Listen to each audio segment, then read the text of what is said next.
청약 때문에 아프냐? 예. 나도 아프다.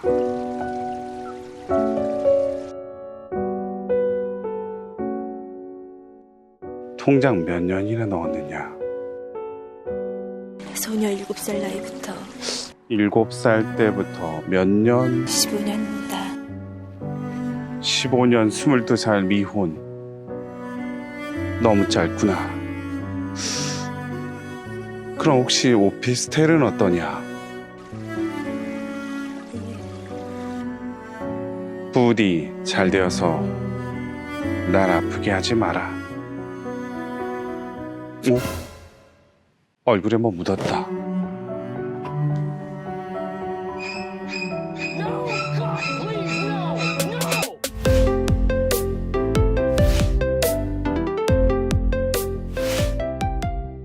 동탄대방 디에트르 아파트 청약이 끝났습니다. 자, 아쉬움을 뒤로한 채 이번에는 오피스텔이 남아있는데요. 과연 오피스텔은 아파트 청약의 대안이 될 수 있는지, 건설사가 가르쳐주지 않는 불편한 진실에 대해서 알아보는 시간을 갖도록 하겠습니다.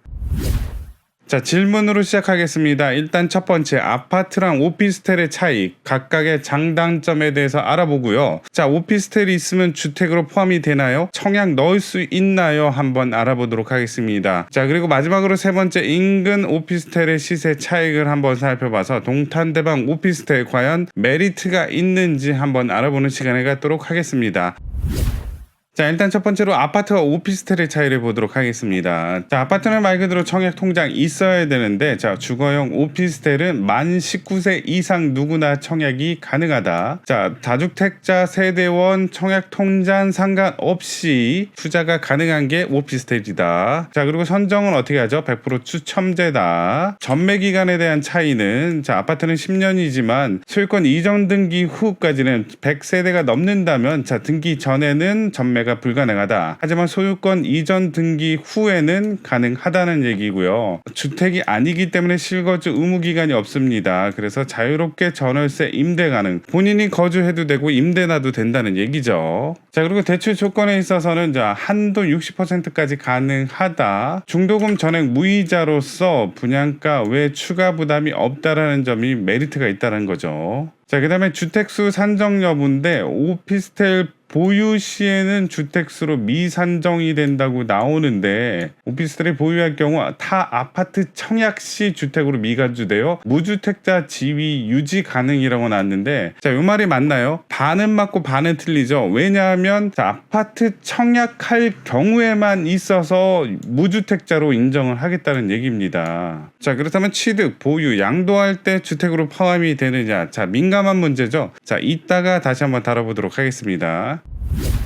일단 평면도 먼저 보도록 하겠습니다. 자, 평면도 타입으로는 7호 타입, 그 다음에 84, A 타입, 그 다음에 B 타입이 있습니다. 자, 일단 제일 작은 평수 7호 타입을 보자면 43실. 자, 여기는 이제 세대라고 안 그러고 오피스텔은 실이라고 하죠. 그래서 43실이고요. 자, 보시면 요 세 개의 라인은 아파트고요. 자, 요 한 개의 동만 오피스텔인데, 그 중에 요 라인, 요 가운데 라인만 7호 타입이다. 거실, 자, 침실 2개. 하지만 창들이 안타깝게 다 북향이라는 사실이고요. 거실에 창이 있지만 이쪽에는 창이 없기 때문에, 자, 마통풍은 불가능하다. 주방 이쪽에 이렇게 창이 있긴 하네요. 자, 그래서 포토샵으로 보자면 101동, 102동, 103동은 아파트, 104동만 오피스텔이다. 자, 그래서 이렇게 확대해 보면 7호 A 타입은 보시다시피 이 7호 라인, 자, 요 라인에만 존재를 하고요. 자, 현관이 요렇게 들어가다 보니까 창들이 다 북쪽에 나 있다는 점. 자, 이쪽으로 이제 뷰가 북쪽을 바라보고 있다. 거실에 마통풍은 불가능하지만 여기에 창이 있기 때문에 뭐 이렇게 바람은 불 수 있겠네요. 자, 그리고 주방에서 바라본 뷰는, 자, 6호 라인 오피스텔 건물이 보이겠구나라는 느낌이죠. 오피스텔 84A 타입이 이렇게 놔져 있습니다. 자, 마침 침실 3에서 학생이 공부하다가 너무 힘들어가지고 창을 이렇게 바라보는데, 자, 주방에서 한 아주머니가 아주머니가 김치 썰다가 이렇게 창밖을 바라보니까 학생이 보여요. 그러다 보니까 아이고 안녕하시죠? 네, 저 잘 지내요. 아주머니 별일 없으시죠? 하는 요런 이제 커뮤니티 공간도 자 마련될 예정이다. 자, 물론 이제 주방창이 이제 싱크대 때문에 작아가지고 별 영향은 없을 수도 있어요. 자, 그리고 안 보일 수도 있죠.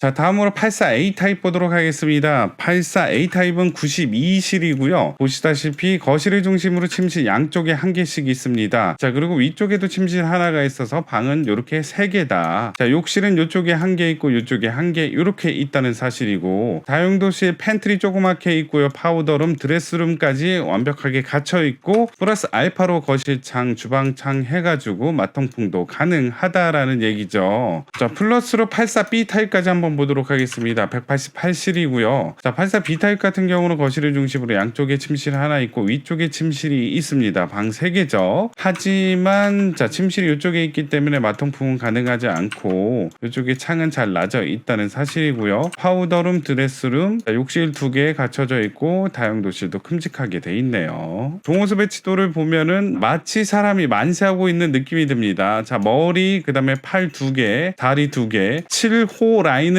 뭐라 그랬죠? 7호 제곱. 자, 이쪽이 이제 머리를 담당하고 있고, 자, 그 다음에 84A가 팔 2개를 담당하고 있습니다. 그래서 84A는 팔 2개, 그리고 84B는 2개의 다리를 담당하고 있어서 84B는 자, 이렇게 돼 있다라는 사실이죠. 자, 이 중에 75A 봤죠? 그 다음에 8을 담당하는 84A 라인 보도록 하겠습니다. 가운데를 중심으로 해가지고 좌우가 반전이 돼 있다. 자, 왼쪽으로 한번 보자면 왼쪽은 남서향이고 햇빛은 잘 들겠구나라는 걸 알 수 있고요. 침실 3만 북동향이다라는 사실이죠. 자, 반대쪽은 자, 남동향이고요. 침실 3는 북서향인데, 자, 아까 전에 봤듯이 7호 라인이랑 같이 보자면 주방 창, 침실 창이 약간 이제 가깝다. 자, 오른쪽에 있는 84A 같은 경우는 침실 3가 바라보는 건물에는 창이 없다라는 얘기죠.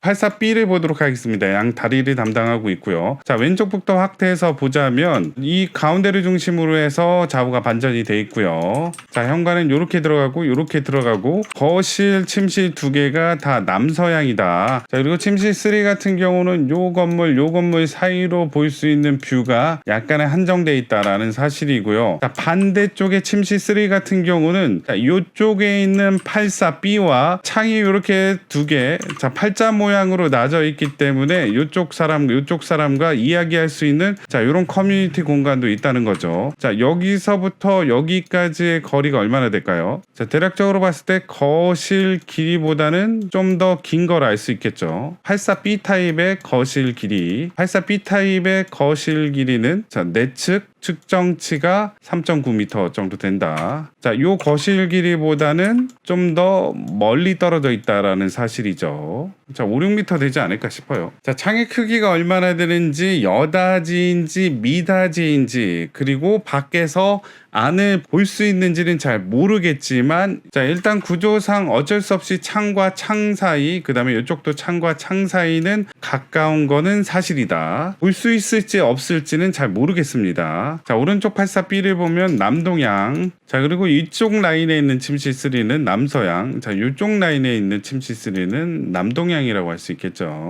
자, 이렇게 평면도를 다 보고 나서 이렇게 축소를 하니까 바로 옆에 아파트 84A, 84B가 이렇게 보입니다. 84A, 84B랑 같이 놓고 보면은 자, 뭔가 느낌이 다르지 않습니까? 자, 요거는 아파트 84A, 자, 요거는 오피스텔 84A, 자, 요 2개는 아파트 84B, 요 4개는 오피스텔 84B입니다. 뭔가 좀 다르지 않나요? 잘 모르겠다고요? 좀만 더 확대해 볼까요? 자, 아파트, 오피스텔 둘 다 84A죠. 아파트 84B, 오피스텔 84B. 자, 같은 84 타입인데 오피스텔이 좀 작은 것 같아요. 같은 전용 면적 맞아 왜 오피스텔이 아파트보다 좁을까? 결론은 서비스 면적으로 제공되는 발코니가 없기 때문에 오피스텔이 좁다. 자, 아파트는 우리가 흔히 말하는 베란다. 자, 엄밀하게 얘기하면 발코니, 서비스 면적이 있습니다. 오피스텔은 없어서 같은 전용 면적이라도 오피스텔이 작다라는 얘기죠. 자, 그래서 오피스텔 84는 아파트 59와 비슷한 크기다라는 사실이죠. 자, 아파트 84 타입은 자, 요렇게 나와 있지만 실질적으로 봤을 때는 자, 요렇게 회색 빛깔이 다 서비스 면적, 발코니 공간이라는 사실이죠. 자, 이에 반해서 오피스텔 같은 경우는 서비스 면적이 없다 보니까 상대적으로 작다라는 얘기죠. 아파트의 경우 대부분 발코니 확장을 통해서 제공되는 실사용 면적이 적게는 25제곱, 많게는 40제곱에 달한다. 평으로 환산한다면 7.5평에서 자, 많게는 12평까지도 늘어난다는 얘기죠. 그러다 보니까 아파트 오피스텔의 전용률 부분에 있어서도 80%, 50%의 차이가 난다는 얘기죠.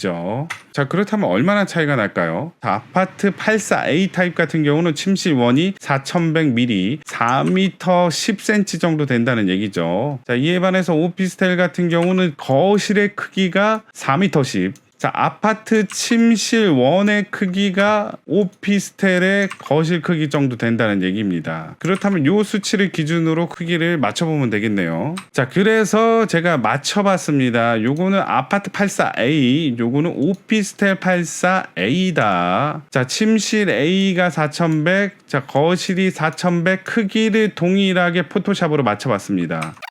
크기가 동일하게 이렇게 맞췄다는 거 알 수 있죠.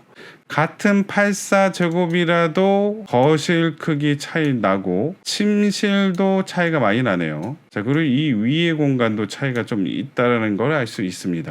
자, 그렇다면 아파트 84B랑 자, 오피스텔 84B랑 한번 맞춰봐야 되겠죠. 크기 차이가 좀 난다는 거 알 수 있어요. 요만한 크기의 오피스텔, 자, 요만한 크기의 84B의 아파트. 자, 그리고 마지막으로 4개의 평면도의 길이를 상대적으로 동일하게 맞췄습니다. 자, 그래서 요쪽은 아파트 84AB, 이쪽은 오피스텔 AB라고 할 수 있습니다. 자, 그래서 요렇게 비교할 수 있겠네요.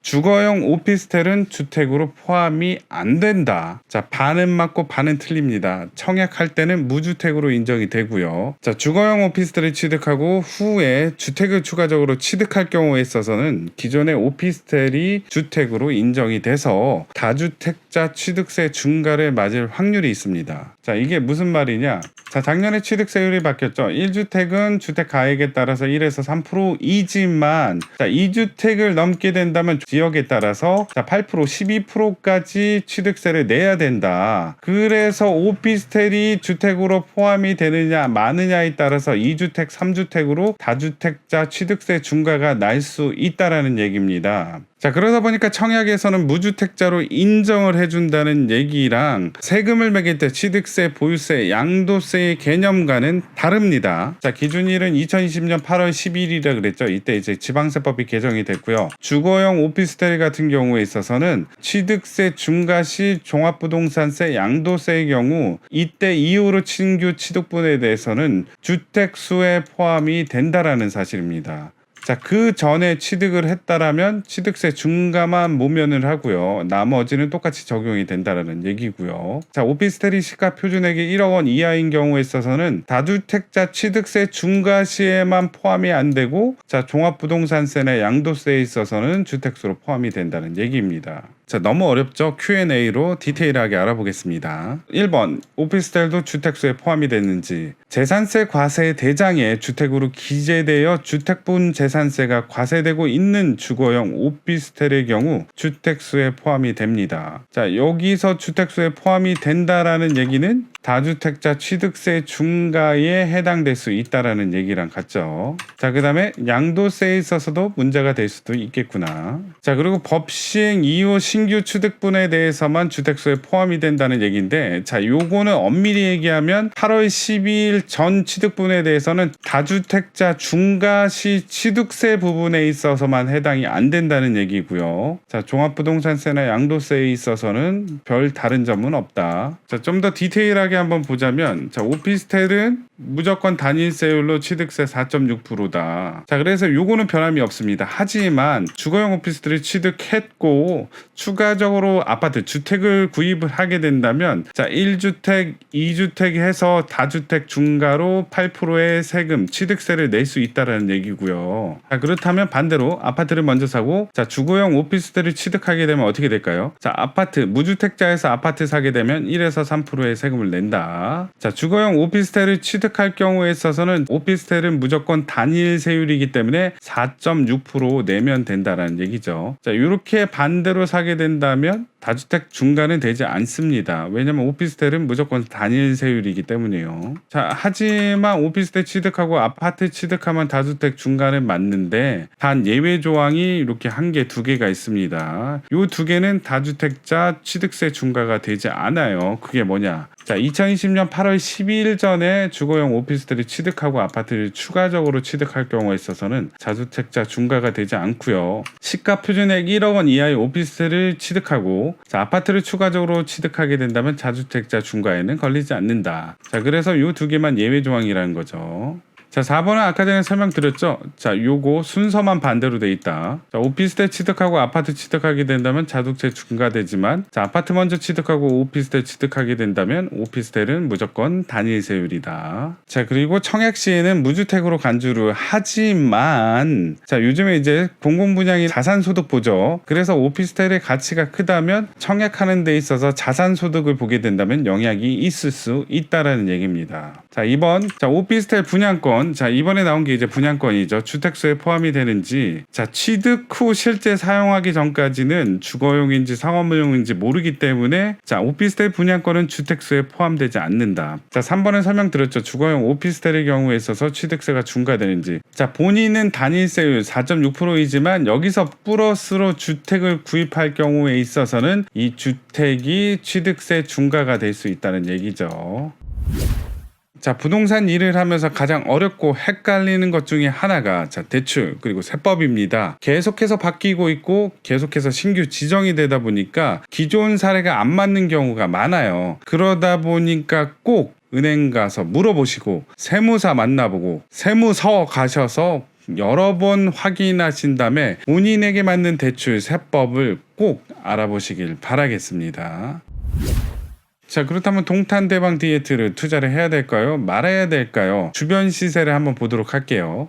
자, 주변에 동탄역 롯데캐슬이 분양을 했죠. 동탄역이 이쪽에 있다면 자, 오른쪽에 동탄역 롯데캐슬이고요. 자, 여기가 이제 대방 디에트인데 둘 다 오피스텔을 가지고 있다. 자, 여기 보시면 84제곱 같은 경우는 P가 5억 5천, 자, 여기 5억 4억 5천 정도가 붙었다. 그래서 매매가가 9억 8,900 정도 형성이 됐다라는 얘기입니다. 자, 물론 적은 평수 23제곱미터, 자, 원룸 크기 정도 되는 데는 P가 2,000, 1,500 요 정도 붙긴 했지만 자, 59, 자, 큰 평수로 갈수록 2억 5천, 3억 5천 정도 이렇게 P 프리미엄이 더 많이 붙는다는 사실이죠. 자, 주거용 오피스텔은 상황에 따라서 본인에게 독이 될 수도 그리고 시세 차익을 남기는 약이 될 수도 있습니다. 본인의 상황에 맞게 현명하게 투자를 하시기 바라겠습니다. 만약에 내가 도전하신다면 꼭 좋은 결과 있기를 응원합니다. 감사합니다.